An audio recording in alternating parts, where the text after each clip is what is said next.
So after finishing Ratchet & Clank Rift Apart, I fell into a dimension of pure hyperfixation and platinumed game after game after game after... well, you get the idea. Now to be clear, I didn't play every single Ratchet game. I played the OG trilogy on Vita, 4 PS3 games through PlayStation Now, Rift Apart on PS5, and I had already played the 2016 reimagining when it first released. I went above and beyond to fully experience what this franchise has to offer from a new fan's perspective. I had only played the 2016 game and about half of Deadlocked when I was younger, so nearly all of these games were new to me. As such, I'm judging them based on how they hold up in 2021 with no nostalgia to influence my opinion. If you want to jump to a specific game, just check the timestamps down in the description. I'll try to keep it brief. Certainly I'll talk about some games longer than others. And hopefully you guys see where I'm coming from with these rankings. Now on with the video. This is Ratchet & Clank Ranked.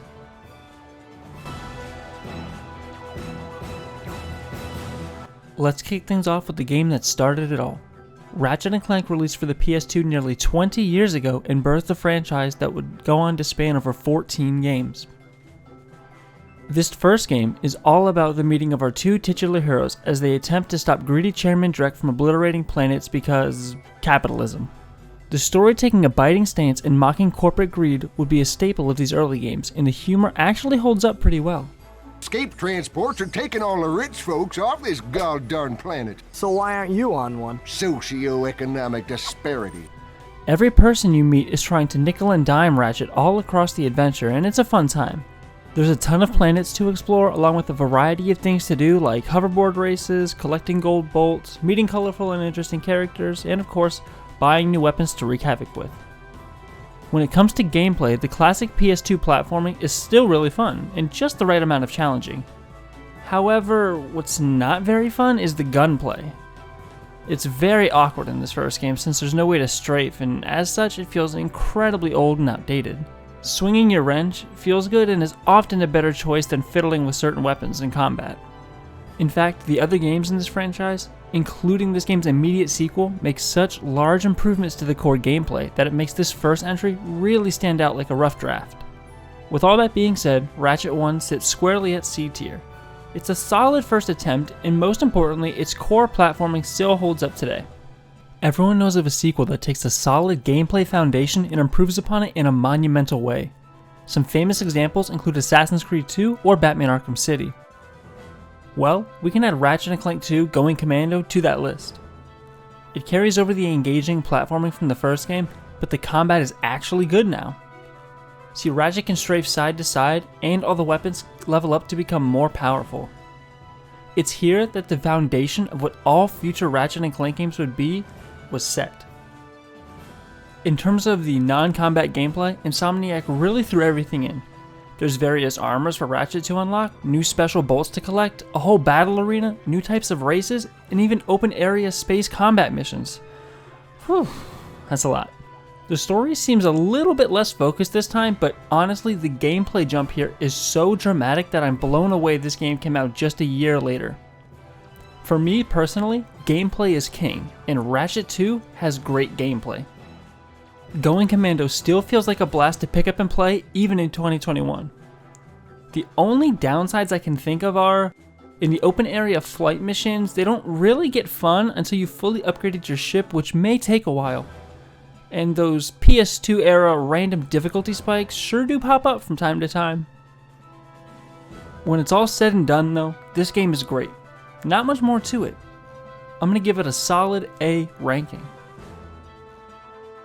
Ratchet & Clank 3 Up Your Arsenal debuted in 2004, the third game in as many years. And I just want to take a moment to say, what the f***, Insomniac? 3 massively successful games, each one bigger than the last, in 3 years is a wild precedent to set. Anyways, Ratchet 3 dials up the action to 11 right from the jump. All of Going Commando's gun upgrades and general combat is greatly expanded here, and thus feels the best of all of these early games, and is a big reason why many consider this game to be the high point of the OG trilogy. Another reason why so many people love this game is the fact that the narrative this time around is the strongest out of all of the PS2 games, as it brings back fan favorite characters and introduces the series' most popular villain, the legendary Dr. Nefarious. Did you hear that, Lawrence? You put the wit into it, sir. When it comes to extra gameplay, collectible bolts make a return, although there's no grind rail sequences or races to participate in, which feels a little odd at first glance. However, every other aspect of this game is so well polished that it makes up for anything lost. You get a central hub area to walk around in and take on extra challenges, as well as play a neat little side scroller that adds to the story and offers up useful rewards. Impressive open segments are splintered all throughout the game, like this section here where you travel on a ground vehicle and take out massive anti-air guns in whatever order you want.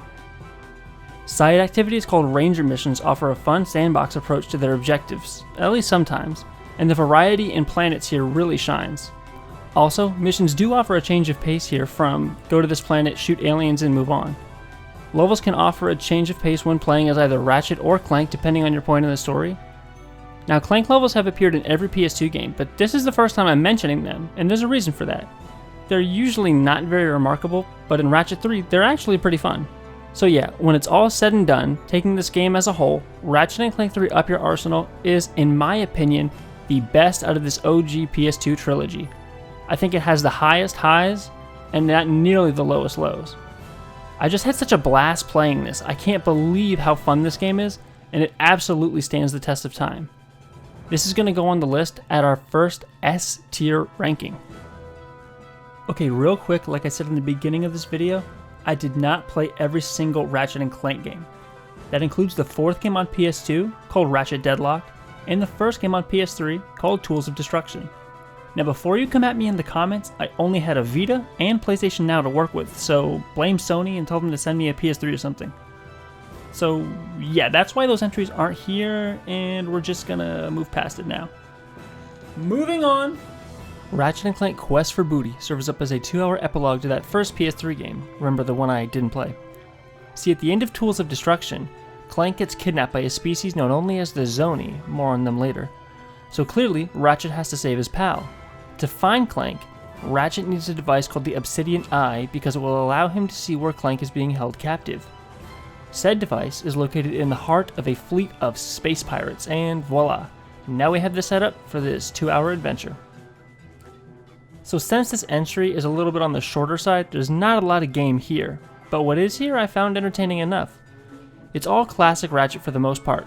Grind rails, platforming, inventive puzzles, and so on. Some of the gameplay mechanics are rough around the edges that get smoothed out in our next entry. Specifically, the combat was kinda forgettable, even against the robot ghost pirates. I always like seeing Rusty Pete though. These map sequences are cool, and the game didn't waste my time. So even though this entry is wholly unnecessary in the grand scheme of things, and it only really serves up to tease the next game, I had fun with it. This entry was way more platforming focused, by the way, which I found to work in its benefit, especially at the game's length. Anyways, Quest for Booty anchors itself at C tier.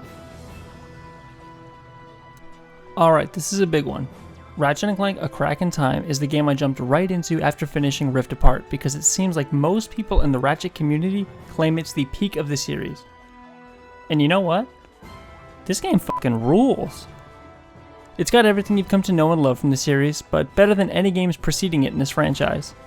The platforming sequences are dope, and the action is as bombastic and as engaging as ever thanks to a fun array of weapons and enemies. It's also got full-on space exploration where you can land on small planets, like the one seen in Going Commando, to explore and fight for rewards. There's even space combat, and upgrades for your ship are scattered all around the game, which makes exploring the various planets even more rewarding. The battle arena here is probably my favorite one in the series, and side missions litter the various star systems you travel across. I really enjoyed the narrative that's being told. It's a more introspective look at who Ratchet is as a character and his struggles, while also being a fun, spacefaring adventure this series is known for. Dr. Nefarious is back, and my god, he's such an entertaining villain. I don't think I'll ever grow tired of this man trying to destroy shit. Also, Clank sections return, but they are better than they've ever been. You'll solve fun puzzles that are just the right amount of difficult that you feel smart afterwards, and honestly, that's all I ask for. So yeah, to put it plainly, I had a blast with this game, and I see why so many people love it because now I do too. I have complaints here and there, but none are really on the game considering it's over a decade old at this point. But look, A Crack in Time easily holds up today, and that's why I'm giving it an S tier ranking. Insomniac followed up its best Ratchet game 3 years later in the franchise's biggest experiment yet. Ratchet & Clank All for One is a 4-player co-op installment. Players can play local or online, and side note, even though the game's a decade old, people do still play it online. Anyway, players can pick between either Ratchet, Clank, Dr. Nefarious, or Captain Quark. Okay, I'm just gonna cut right to the chase. I did not like my time with this game. At best, it's fine, but more often than not, it's frustrating. I played the majority of the game solo, so take that into consideration.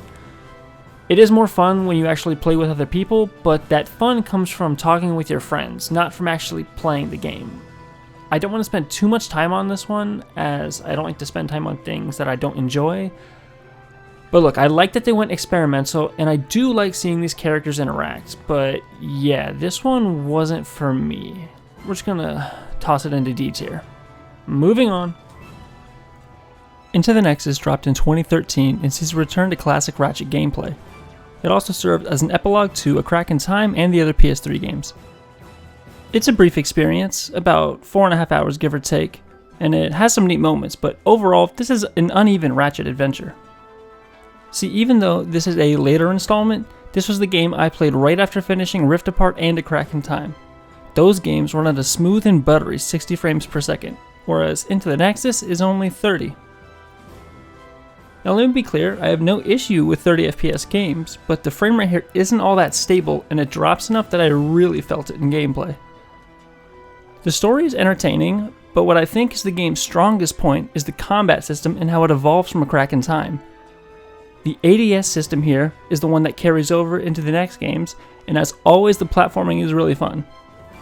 The game even has some more open segments and a battle arena. Most of my issues with the title are all based on technical hiccups along the way, and some of the art design choices I wasn't a fan of. Overall, when I think about Into the Nexus, I think it's solid. I had a fun time with it, but I don't feel the need or want to check it out again, maybe unless they remaster it. I'm gonna go ahead and put this one right at C tier. Ratchet & Clank is a remake / reimagining of the first game, and acts as a tie-in to the Ratchet & Clank movie that nobody saw or cares to remember. Now I platinumed this game when it first released back in 2016, and I hadn't touched it since then. So after I went through all the other games on this list, I went back to it on PS5 to refresh my memory a bit. Gameplay wise, it feels like the game that Into the Nexus tried to be, but just couldn't. The active moving and shooting here is great, and it feels very modern.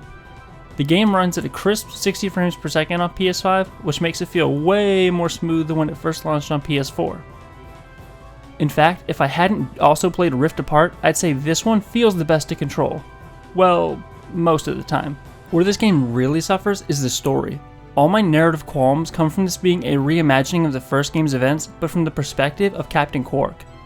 Canon to the overarching and ongoing Ratchet story seems really sketchy here. And since this is a movie tie-in game, all major cutscenes are just ripped from the film and the in-game cutscenes look super cheap and rough. But look, revisiting these old levels, some of which are nearly one-to-one recreations from the 2002 counterparts, does put a smile on my face. And that counts for something. Now I know this pick is a little controversial among longtime Ratchet fans, but here's the thing. If someone came to me today and said, should I play the old one or the remake? I'm gonna say the remake. So this game lands at a B tier. Come for the gameplay, forget the story, have fun. Finally, we arrive at the catalyst for this entire video. The game that I was so blown away by, I needed to see the rest of this franchise. Now I can sit here, 8 games later, and say unequivocally that Ratchet & Clank Rift Apart is, easily and without a doubt, the best entry in the entire Ratchet & Clank saga. The gameplay has never been better. The genuine feeling of moving and platforming combined with an immaculate selection of weapons and enemies, all enhanced by the PS5's DualSense controller, creates an amazing player experience. I can't remember the last time I've ever had so much fun gaming as when I was playing Rift Apart. It's bombastic, it's stylish, it's stunning. Rift Apart feels like a dream to play. It feels like the culmination of 20 years of fine-tuning and tweaking to get everything to feel at its absolute best. Story-wise, it's pretty straightforward, but the game manages to combine the world building of the PS2 games with the character focus of the PS3 games. The result is a fantastic mix that honors all of the games that came before it, while also setting the stage for another 20 years of intergalactic adventures. I've 100%ed the game twice and played through about half of it again, and it never gets old. The feeling of leveling up your guns, collecting bolts, and just playing the damn game is so rewarding. Any negatives I have are nitpicks at best, so I won't even bother going into them. This game is why you should own a PS5. It's that good. You already know where this ranks on the list, I don't need to see any more. S tier. The best Ratchet & Clank game yet, plain and simple. And there you have it. That's my ranking of the Ratchet & Clank franchise minus a couple games here and there. If you guys like this video, make sure you drop a like down below and subscribe, because over 99% of you guys who watch my videos are not subscribed. But hey, just thanks for watching. I want to give a massive shout out to SourceSpy91. So as you guys know, I played the original trilogy on Vita, which means I had no footage of my own to use. Thankfully, he played the Ratchet games from start to finish. He's got the videos up on his channel, no commentary, just gameplay. So go give him a subscribe, go drop a like, and I just got to give a big shout out once again to him. So if you guys want to see more videos like this, let me know which franchises I should jump into next, and to see me play games live, be sure to check out my Twitch channel at twitch.tv/Lodato. And that's about it, so be excellent to yourself and be excellent to one another. I'll see you.